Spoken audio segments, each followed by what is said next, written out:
दोस्तों आज हम कहानी सुनेंगे रंगा सियार। कहानी बड़ी मजेदार है और इस कहानी को पूरी सुनना, क्योंकि आज के वक्त में भी ऐसा ही होता है। कहानी है रंगा सियार। तो होता क्या है कि एक बार एक जंगल के अंदर बहुत सारे जानवर रहते थे और उस जंगल में एक सियार भी रहता था। उस सियार को भोजन तलाशने में कई समस्या होने लगी, इसलिए सियार निश्चय करता है कि यार इस बार मैं यहाँ जंगल छोड़ करके गांव में चला जाता हूँ। अब वो सियार पास के एक गांव में चला जाता है। अब होता क्या है कि गांव में जैसे ही सियार ने एंट्री की, प्रवेश किया, तो सियार गांव के अंदर बहुत सारे कुत्ते थे। अब कुत्तों ने सियार को देखा, कुत्तों ने सियार का पीछा किया। सियार आगे आगे, कुत्ते पीछे पीछे दौड़ते रहे। जैसे ही सियार अपने आप को बचाने के लिए, पास में एक धोबी था जो कपड़ों में रंग दे रहा था, नील दे रहा था।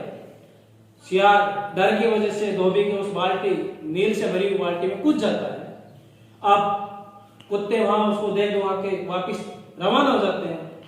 सियार कुछ समय उस नील की बाल्टी में बैठा रहा और फिर बाहर निकल के आया तो वहां दूसरे भी और बहुत सारे कुत्ते थे, लेकिन कुत्तों ने ऐसा कोई रिएक्शन नहीं किया। उस सियार की तरफ कोई भूसे नहीं, क्योंकि उसका रंग चेंज हो गया, बदल गया, वो अब नीला हो गया था। अब दोस्तों क्या होता है, जैसे सियार वापिस गांव से जंगल की तरफ आता है तो जंगल के राजा शेर, बाघ, भेड़िए या अन्य जानवर सियार को देख करके दौड़ने लग जाते हैं डर की वजह से। अब सियार सोचता है कि यार मेरे से ये सभी जानवर डर रहे हैं, तो कोई खास एक प्लानिंग करते हैं।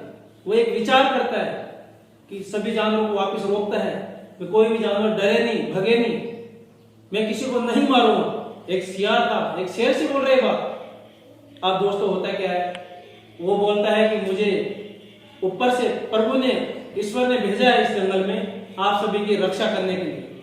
और एक तो सब जानवर एकत्रित हो जाते हैं, सोचते हैं कि हो सकता है भगवान ने हमारे लिए भेजा हो, तो सभी जानवर उसकी बात पर सहमत हो जाते हैं। अब होता क्या है बेटा, अब वहां पे जो जंगल का राजा शेर था उसको सियार मंत्री बना लेता है, बाघ था उसका प्रबंधक बना लेता है, उसके बाद में अन्य जानवरों को वो विभिन्न पद दे देता है। वो काफी समय तक वो अपने सरकार चलाता है, प्रशासन चलाता है।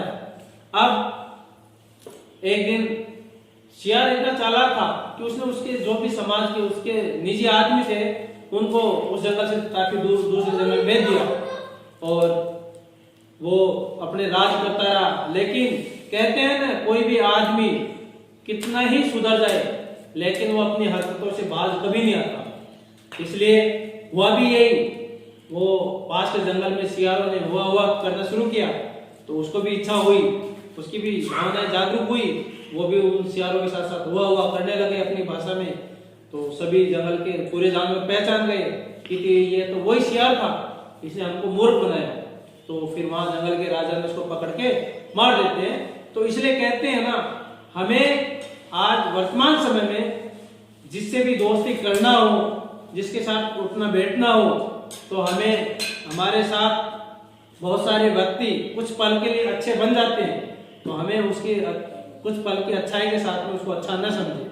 हमें उस व्यक्ति के पूर्व पहले के उसके जो विचार थे, उसका व्यवहार था, उसकी कार्यशैली थी, उसको भी जानना बहुत जरूरी है।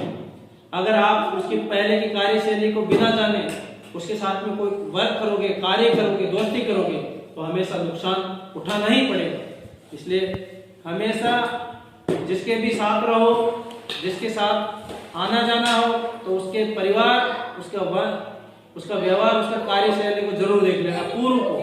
क्योंकि कहते हैं ना कि इंटरव्यू के ओनली 20 मिनट का होता है, 40 मिनट का होता है, तो इंटरव्यू से आदमी की व्यवहार का पता नहीं चलता है। क्योंकि कुछ समय के लिए तो एक धूर्त व्यक्ति भी आपके सामने अच्छा बन करके आ सकता है। ठीक है।